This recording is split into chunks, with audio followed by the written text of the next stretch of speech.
Alors le choix de l'implantation s'est fait au regard de ce que nous proposaient les régions. Je ne vais pas vous raconter que j'étais un fanat de Limoges, quoique Jean-Charles en est un. Donc ça c'est très important. Jean-Charles est le directeur général de la société et le directeur du site en attendant qu'on ait mis une équipe en place. Ce qui nous a plu, c'est l'équipe qu'on a rencontrée la première fois qu'on est descendu. Moi, ça m'a fait vraiment aller dans ce sens-là, de nous aider, notamment au niveau des personnels. Le fort de Limoges, c'est qu'il y a une université aussi. Donc, il y a le lab XLIM que l'on connaît bien. Donc, ce qui nous va permettre de recruter, mais de garder des personnels. Et puis, comme on en discutait avec Romain, qui est notre premier employé sur le site, aussi de faire une émulation. Moi, je verrais bien, je rêve pas, mais faire un sorte de petit Silicon Limoges avec des jeunes qui se sentent bien ici, qui ont envie de travailler ici. Et apporter une fois des Chinois, une fois des Américains, une fois des Norvégiens, parce que vous avez des produits ici qui sont essentiellement internationaux.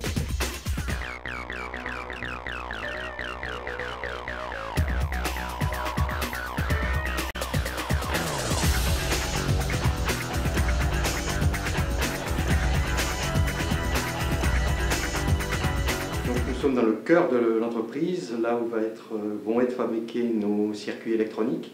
Donc on rentre dans la partie qu'on appelle propre, salle blanche, donc qui est dépoussiérée, qui est contrôlée en hygrométrie, qui est contrôlée en température, et on va assembler l'ensemble des circuits dans cette zone-là. On a cette dualité, sécurité d'un côté, vis-à-vis de l'ensemble des données personnalisées de nos clients, et sécurité de nos procédés technologiques qui sont spécifiques, qui sont dédiés à nos électroniques miniatures, très fine et flexible.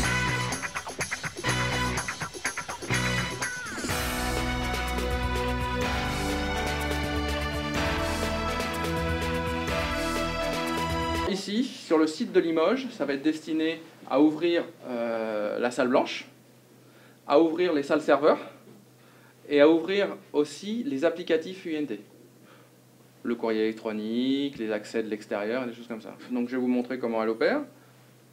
À l'invitation de mon doigt, je vais avoir l'autorisation ou pas d'utiliser la carte. Là, j'ai l'autorisation. Maintenant que j'ai l'autorisation, vous avez une petite antenne là qui s'occupe du contrôle d'accès. Et vous avez entendu ce bruit, je le répète, lui c'est un mot de passe dynamique sonore. Un mot de passe dynamique, c'est un code qui change aléatoirement à chaque fois.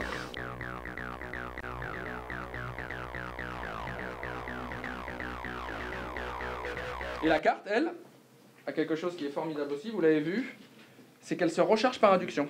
Induction, c'est par radiofréquence. Vous voyez la petite lumière jaune qui s'allume sur la carte?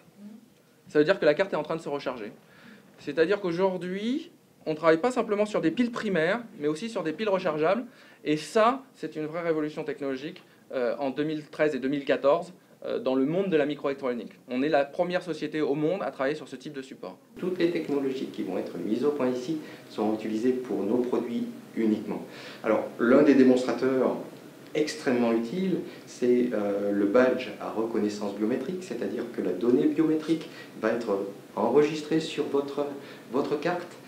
Vous allez présenter votre carte, votre doigt va être reconnu devant un détecteur de badge traditionnel, sauf que la sécurité sera directement intégrée dans votre badge. Nous avons d'excellentes relations avec l'école d'ingénieurs XLIM qui travaille notamment sur les antennes dont on a besoin pour ces systèmes de cartes.